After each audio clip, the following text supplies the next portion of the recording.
Y llegamos ahora al capítulo 17 de Isaías.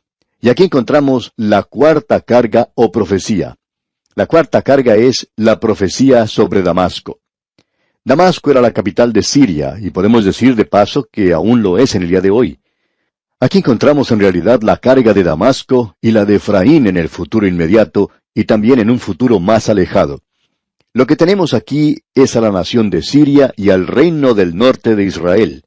Y en esta época ellos habían hecho una alianza entre sí. Esas dos naciones se habían aliado y a menudo bajaban juntas contra el reino de Judá. Y Damasco era la ciudad principal de Siria. Ahora, en el primer versículo de este capítulo 17 leemos, Profecía sobre Damasco. He aquí que Damasco dejará de ser ciudad y será montón de ruinas. Damasco y sus aliados, Efraín, los cuales forman una de las 10 tribus del norte, y esto es algo a lo cual debemos prestar atención por un momento. Damasco, como dijimos, era la capital de Siria como lo es en el día de hoy. Ha sido llamada hoy la ciudad más antigua del mundo. Creemos que uno puede visitar varios lugares que dicen lo mismo. Uno puede ir a Grecia, más allá de Corinto, y encontrar ciudades que dicen ser parte de la civilización nigea, la que en realidad fue el comienzo de la civilización griega, y la gente de allí dice que ese es el lugar más antiguo. No hay mucho por esos lugares en el día de hoy para llamarla una ciudad o un pueblo. Todo lo que existe en ese lugar es un buen restaurante griego y eso es todo. Cuando uno viaja a Jericó, en el camino puede encontrar un cartel que indica la distancia hasta la ciudad de Jericó y debajo dice que esa es la ciudad más antigua. Así es que creemos que cada nación puede tener o por lo menos decir que tiene la ciudad más antigua. Damasco, pues, puede reclamar eso para sí. Ahora, fue Vitringa quien escribió lo siguiente. Damasco ha sido destruida más a menudo que cualquier otra ciudad, y se levanta nuevamente de las cenizas. Y ya vamos a ver eso. Damasco quiere decir Siria. Efraín, por su parte, es el nombre de una tribu de Israel. También es el nombre de una ciudad. Igualmente, es el nombre de una montaña y el nombre de un hombre. También se refiere a las 10 tribus de Israel. Esa es una de las palabras que se usa en lugar de decir Israel. Fue usada por los profetas. Usted puede encontrar que Oseas, por ejemplo, utilizó esa expresión. Bien, aquí se usa para representar a las tribus del norte que ordinariamente se llaman Israel. Aquí tenemos pues la carga, la profecía de Damasco. Damasco ya no será más una ciudad y será un montón de ruinas. Hay algunas personas que dicen, bueno, mire, esto no ha sido cumplido aún.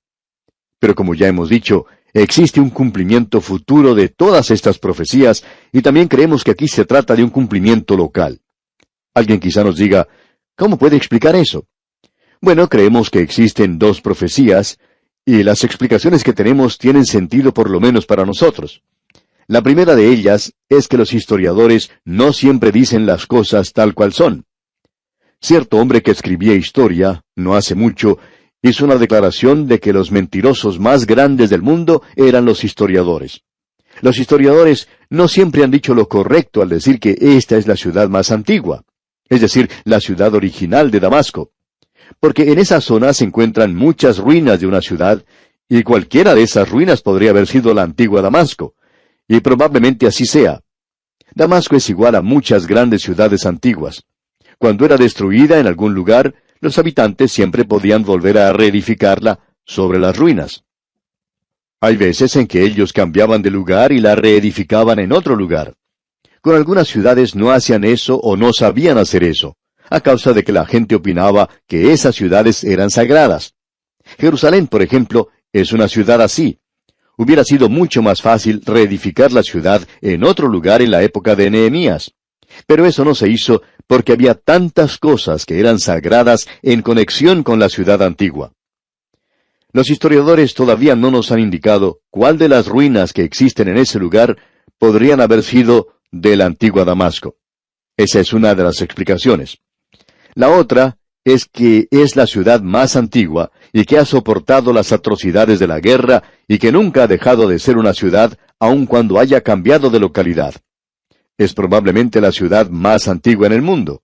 Pero esa ciudad que ha sobrevivido cada catástrofe que ha venido a esta tierra, y especialmente a ese lugar que ha visto ejércitos pasar a través de ella y ha podido sobrevivir, no podrá sobrevivir durante el período de la gran tribulación. En ese período será destruida, y como nos dice el escritor aquí, dejará de ser una ciudad. Llegará a ser entonces un montón de ruinas. Y creemos que ambas cosas están correctas en relación a esta ciudad. Son declaraciones verdaderas y por cierto que podemos decir que es profecía cumplida.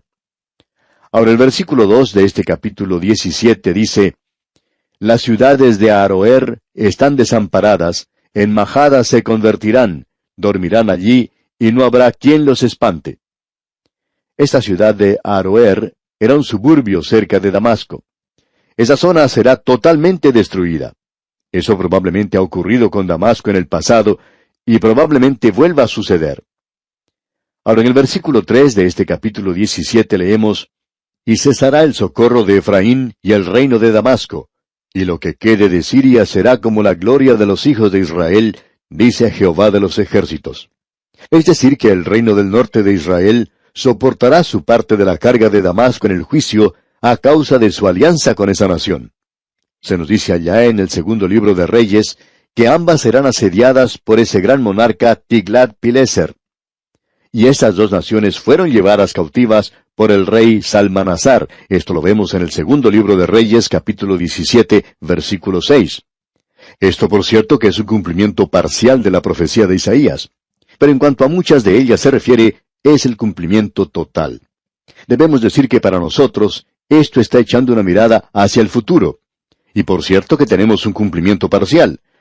Muchas veces encontramos eso en la palabra de Dios. Ahora, en lo que resta de este capítulo, vemos que el cumplimiento de este castigo se realizará. No vamos a entrar en detalles aquí porque necesitamos adelantarnos un poco hoy. Pasemos entonces al versículo 10 de este capítulo 17 de Isaías. Porque te olvidaste del Dios de tu salvación y no te acordaste de la roca de tu refugio. Por tanto, sembrarás plantas hermosas y plantarás sarmiento extraño. Lo que tenemos ante nosotros es lo siguiente. Creemos que esto es algo que se ha cumplido literalmente, pero que también tiene su aplicación espiritual. Siempre es así. Usted puede notar hoy cómo se han plantado árboles hermosos y plantas hermosas y sarmientos en ese lugar. Vemos que hay muchos visitantes que tienen el privilegio de plantar en la tierra de Israel. Los bosques de cedro del Líbano han sido aserrados completamente. En el pasado había muchos árboles. El Monte de las Olivas, por ejemplo, estaba completamente cubierto de árboles. El enemigo los quitó, y en realidad eso ocurrió cuando los turcos controlaban a Palestina. Con ciertos impuestos que pusieron en los árboles, fueron muy pocos los que quedaron plantados. La gente los cortaba para no tener que pagar los impuestos, y la tierra quedó prácticamente sin árboles. Después de la Primera Guerra Mundial, Inglaterra comenzó un plan de reforestación, de arborización en esa tierra. Y el gobierno actual de Israel ha continuado con este plan, y se ha podido plantar literalmente millones de árboles en aquel lugar. Bien, llegamos ahora al capítulo 18 de Isaías. Y aquí tenemos la siguiente carga. Es la quinta profecía que se menciona, y es la carga de la tierra que está detrás de los ríos de Etiopía. Hubo en algún tiempo personas que opinaban que aquí se estaba hablando acerca de Egipto. Pero no se habla aquí de Egipto porque ese país es mencionado más adelante. De eso hablaremos en nuestro próximo programa, porque vamos a observar cuán literalmente se ha cumplido la profecía en cuanto a Egipto. Ese es un reino con el cual Dios no ha terminado su tarea aún, y es interesante notar que de ese antiguo mundo, este gran reino ha descendido, tal cual Dios dijo que ocurriría. Ahora, ¿qué es lo que se quiere decir en cuanto a la carga de la tierra que está detrás de los ríos de Etiopía? Por cierto que no es una descripción de Egipto. Hay algunas personas que aún tratan de incluir aquí a países como Inglaterra y Estados Unidos, y cuando comenzamos a leer cosas como esas, en realidad me dan ganas de bostezar porque estas cosas nos cansan. Eso no es interpretar la palabra de Dios. La realidad es que aquí se está hablando de la tierra de Etiopía. Ahora existen dos Etiopías. La palabra original que se usaba era Cus, y existe una en Asia, como es mencionado allá en Génesis capítulo 2, versículo 13, y también tenemos una en África, y eso lo podemos leer allá en Éxodo capítulo 2, versículos 15 al 21. Creemos que estamos hablando aquí acerca de la Etiopía de África. Estamos seguros en cuanto a eso, ya que es mencionada aquí la tierra que está tras los ríos de Etiopía. Y los ríos de Etiopía es una referencia al río Nilo, por supuesto. Lo que tenemos ante nosotros aquí es algo que opinamos es muy interesante y maravilloso. Tenemos en el primer versículo el llamado de atención de Dios al mundo en cuanto a Etiopía. Allí dice, «Ay de la tierra que hace sombra con las alas, que está tras los ríos de Etiopía». Ahora, la palabra «ay» aquí es una palabra desafortunada, porque es la misma palabra que se utiliza allá en Isaías capítulo 1, versículo 4, que comienza diciendo, «Oh gente pecadora, pueblo cargado de maldad». Es como una expresión de pena, un suspiro, una interjección. Se podría decir, «Oh tierra que haces sombras con las alas, escúchame». Así debería haber sido. Y tampoco se debía haber dicho que hace sombra con las alas. Hubiera sido mejor haber traducido esto como el susurro de alas, ese rozamiento que hacen las alas en vuelo. Y eso es algo bastante interesante. Un misionero que vivió en ese lugar por muchos años indicó que Etiopía es conocida, se destaca como una tierra donde hay muchas aves. Es llamada la tierra de las alas. Es algo que en realidad identifica a este lugar.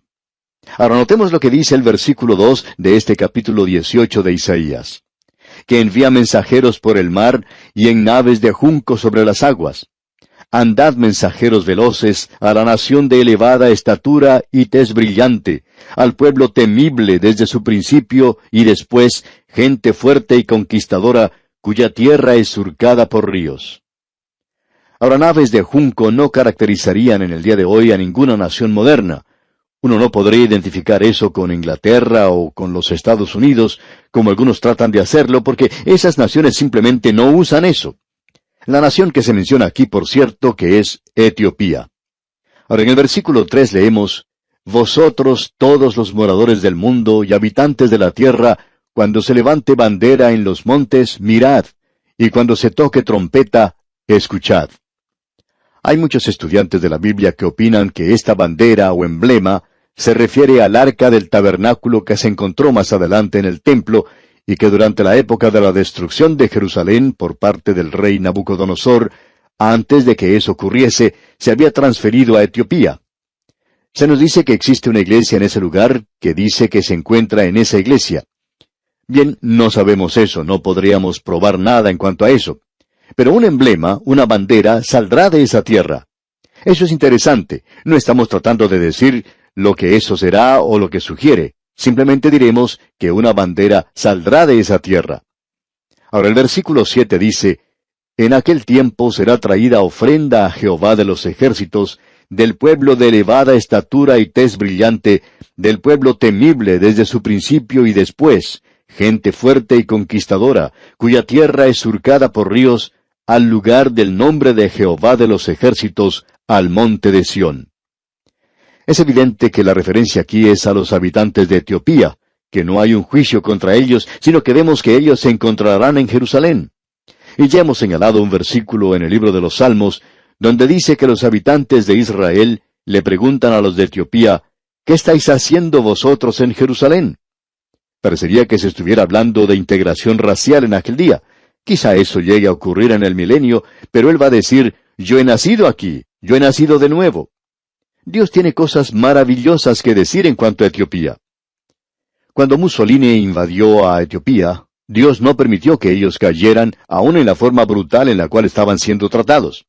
Mussolini cayó, y Etiopía es aún una nación, y lo será hasta cuando llegue el milenio. Y aquí nos detenemos por hoy, amigo oyente. En nuestro próximo programa comenzaremos a estudiar el capítulo 19 de este libro de Isaías, donde daremos consideración a la profecía sobre Egipto.